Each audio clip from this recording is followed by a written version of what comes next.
கர்த்தருடைய நாமம் மகிமைப்படுவதாக. ஆண்டவராகிய இயேசு கிறிஸ்துவினுடைய இனிய நாமத்தினாலே அன்பின் வாழ்த்துக்கள். நாம் இந்த உலகத்துல வாழக்கூடிய சமயத்துல அநேகர் நம்மளுடைய வாழ்க்கையில தாக்கத்தை ஏற்படுத்தி இருப்பாங்க.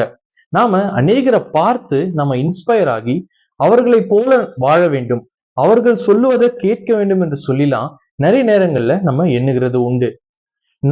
நாமும் நம்மளுடைய வாழ்க்கை மூலமாக மற்றவர்களுடைய வாழ்க்கையிலே தாக்கத்தை ஏற்படுத்தக்கூடியவர்களாக நாம் இருக்கிறோம். சில நேரங்கள்ல அப்படி ஏற்படக்கூடிய தாக்கமானது அது நல்ல காரியங்களுக்கு ஏற்ப அவர்களை வழிநடத்தக்கூடியதாக இருக்கும். சில நேரங்கள்ல அவர்கள் தவறான பாதைக்கு செல்லுகிறதற்கு அது வழிவகுக்கக்கூடியதாக இருக்கும்.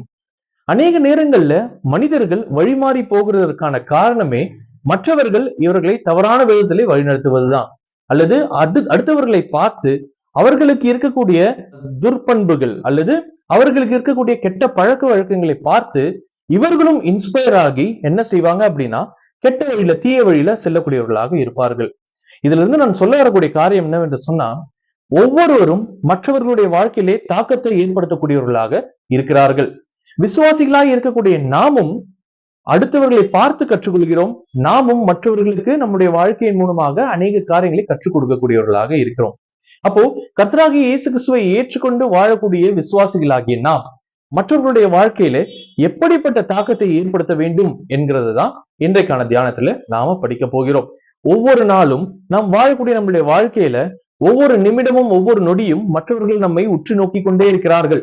அவர்கள் அப்படி நம்மை நோக்கி பார்க்கும் பொழுது அவர்களுடைய வாழ்க்கையில ஏற்படக்கூடிய தாக்கமானது எப்படிப்பட்டதாக இருக்கிறது என்பதுதான் இன்றைக்கு நம்முடைய வாழ்க்கையை பார்த்து நாம் கேட்டுக்கொள்ள போகிற கேள்வி. அதற்கான விடையை நாம் கண்டுபிடிப்போம். முதலாவதாக, அவிசுவாசிகளுடைய வாழ்க்கையிலே நாம் ஏற்படுத்த வேண்டிய தாக்கம் என்ன?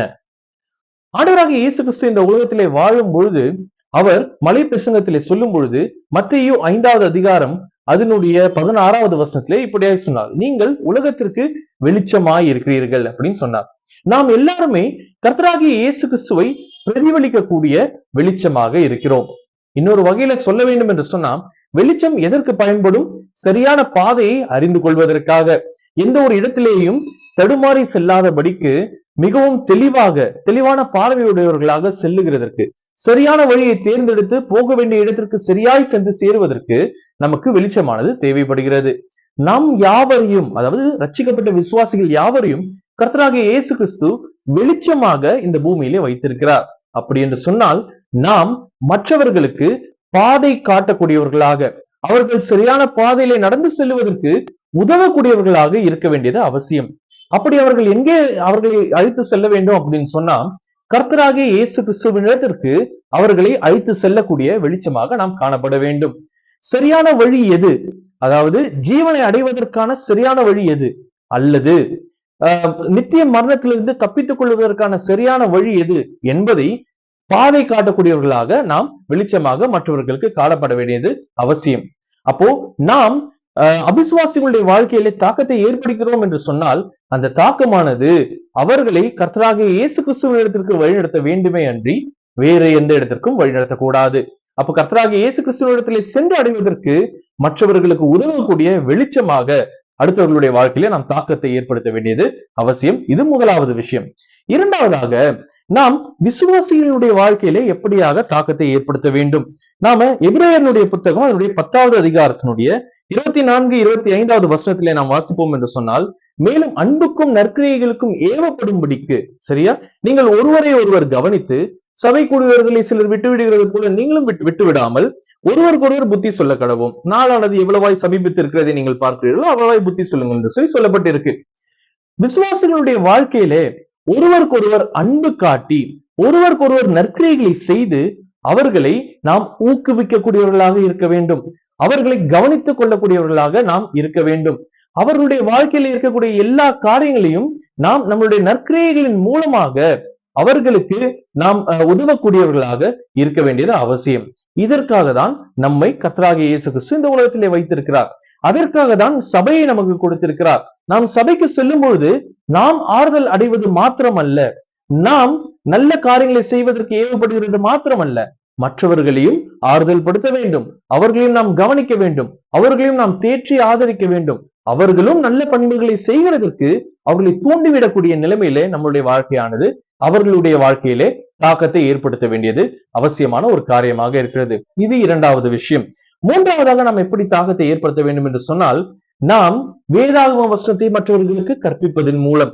இது நான் இன்னொரு வகையில சொல்ல வேண்டும் என்று சொன்னால், அடுத்து வரக்கூடிய தலைமுறைகளுக்கு நாம் தாக்கத்தை ஏற்படுத்தக்கூடியவர்களாக இருக்க வேண்டும்.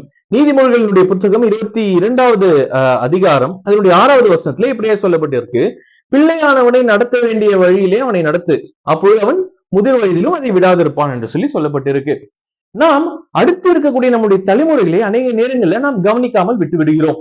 சில நேரங்களில் நம்மளுடைய விசுவாச வாழ்க்கையிலே ரொம்பவும் அதிக கவனம் செலுத்தக்கூடிய நாம் அநேக நேரங்களில் அடுத்து வரக்கூடிய இளம் தலைமுறையினரை நாம் விட்டு விடுகிறோம்.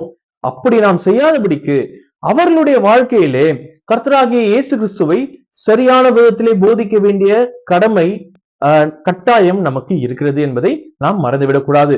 நம்மளுடைய குடும்பத்தில் இருக்கக்கூடிய பிள்ளைகளை மாத்திரமல்ல, நம்மளுடைய சபைக்கு வரக்கூடிய மற்ற விசுவாசங்களுடைய பிள்ளைகள், நம்மளுடைய சண்டே ஸ்கூலுக்கு வரக்கூடிய மற்ற மார்க்கத்தை சார்ந்த பிள்ளைகள், இவர்கள் யாவரையும் கர்த்தராகிய இயேசு கிறிஸ்துவ அறியக்கூடிய அந்த அறிவை அவர்களுக்கு போதித்து அவர்கள் நடக்க வேண்டிய வழியிலே அவர்களை நடத்த வேண்டிய கட்டாயமும் கடமையும் நமக்கு கர்த்தராகிய இயேசு கிறிஸ்துவானவர் கொடுத்திருக்கிறார். அப்படி அவரை நாம் போதிக்க வேண்டும் என்று சொன்னால் அதற்கு நாம் தகுதியுள்ளவர்களாக, அவரை அதிகமாக அறிந்தவர்களாக நாம் முதலாவதாக இருக்க வேண்டியது அவசியம். அப்போ இந்த பெரிதான பொறுப்பை கர்த்தர் நமக்கு கொடுத்திருக்கிறார் என்று சொன்னால் அதையும் கர்த்தருக்குள்ளாக நிறைவேற்ற வேண்டியது அவசியம். நாம் வாழக்கூடிய வாழ்க்கையின் மூலம், நாம் போதிக்கக்கூடிய போதனைகள் மூலமாக அடுத்து வரக்கூடிய தலைமுறையினுடைய வாழ்க்கையிலே நாம் தாக்கத்தை ஏற்படுத்தக்கூடியவர்களாக இருக்க வேண்டியது அவசியம். நம்மளுடைய வாழ்க்கையிலே நாம் செய்யக்கூடிய நற்பண்புகளை பார்த்து, நாம ரொம்பவும் உதாரணமாக வாழக்கூடிய அந்த வாழ்க்கையை பார்த்து சிறுவர்கள் அதிகமாக கற்றுக்கொள்வார்கள். நம்மளுடைய வீட்டிலே நாம கெட்ட வார்த்தை பேசுவோம் என்று சொன்னால் அவர்களும் பேசுவார்கள். ஏன்னு சொன்னா அவங்க கவனிப்பாங்க. நாம் வேதாகம வசனத்தை போதித்தோம் என்று சொன்னால் அவர்களும் வேதாகம வசனத்தை அறிந்து கொண்டு வளருவார்கள். ரெண்டுக்கும் வித்தியாசம் இருக்கிறது இல்லையா? அப்படி என்று சொன்னால் அவருடைய வாழ்க்கை, அவர்கள் வெறும் வேதாகமத்தை மாத்திரம் பார்த்து வாழக்கூடியவர்கள் அல்ல, நம்மையும் பார்த்து வளரக்கூடியவர்களாக இருக்கிறார்கள். அப்படி என்று சொன்னால் அதனுடைய பொறுப்பு அதிகம் என்பதை நாம் உணர்ந்து கொள்ள வேண்டியது அவசியமாக இருக்கிறது. சரியா? நாம் படித்த 3 காரியங்கள். முதலாவதாக, அவிசுவாசனுடைய வாழ்க்கையிலே நாம் விளக்காக இருந்து, வெளிச்சமாக இருந்து கர்த்தராகிய இயேசு கிறிஸ்துவுக்கு நேராக நடத்தக்கூடிய தாக்கத்தை நாம் ஏற்படுத்த வேண்டும். இரண்டாவதாக, விசுவாசனுடைய வாழ்க்கையிலே அவர்களிடத்தில் அன்பு காட்டி அவர்களுக்கு நாம் நற்கிரியைகளை செய்து, சரியா, அவர்களை நாம் தேற்றி ஆதரிக்கக்கூடியவர்களாக இருக்க வேண்டும். அவர்களும் இந்த நற்பண்புகளை செய்கிறதற்கு அவர்களை ஊக்குவிக்கக்கூடியவர்களாக நாம் இருக்க வேண்டும்.